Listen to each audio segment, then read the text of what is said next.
ভারত পাকিস্তানের মধ্যে বিদ্যমান সংঘাত না থামলে এই অঞ্চলে পরিস্থিতি আরও জটিল হয়ে উঠবে বলে আশঙ্কা করছে চীন। আর তাই দিল্লি ও ইসলামাবাদ দুপক্ষকেই সংযত থাকার অনুরোধ জানিয়েছে ঢাকায় নিযুক্ত চীনা রাষ্ট্রদূত ইয়াও ওয়েন। সেই সাথে অভ্যন্তরীণ বিষয়ে অন্য কোনো দেশ যেন হস্তক্ষেপ না করতে পারে সে বিষয়ে বাংলাদেশকে সতর্ক থাকার পরামর্শ দিয়েছেন তিনি।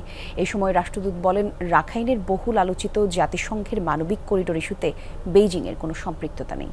গ্লিটারের টুইন লেমন ও অ্যান্টিব্যাকটেরিয়াল ফর্মুলা বাসনকে চকচকে জীবাণুমুক্ত করে আমাদের দেয় গ্লিটার গ্যারান্টি।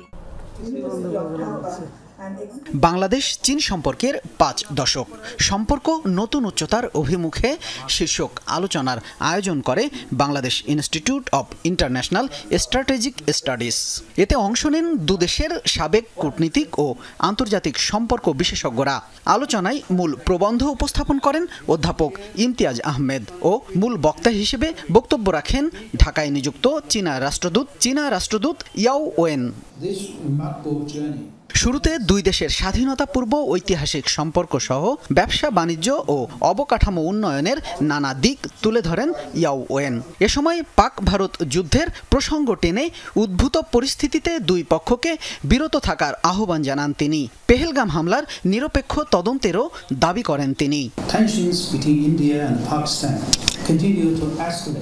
পাক ভারত চলমান সংঘাতময় পরিস্থিতিতে দুই পক্ষকে বিরত থাকতে হবে, অন্যথায় পরিস্থিতি আরও জটিল হয়ে উঠবে। চীন সব ধরনের সন্ত্রাসবাদের বিরুদ্ধে পেহেলগামের হামলার ঘটনায় নিরপেক্ষ তদন্ত হওয়া উচিত।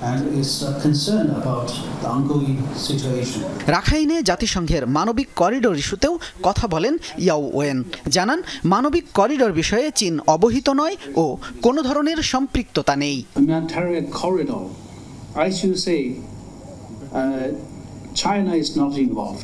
রাখাইন সীমান্তে জাতিসংঘের মানবিক করিডোর ইস্যুতে বেইজিং অবহিত নয়। এই বিষয়েও চীনের কোনো ধরনের সম্পৃক্ততা নেই। চীন কোনো দেশের অভ্যন্তরীণ বিষয়ে জড়াতে বা হস্তক্ষেপ করতে চায় না।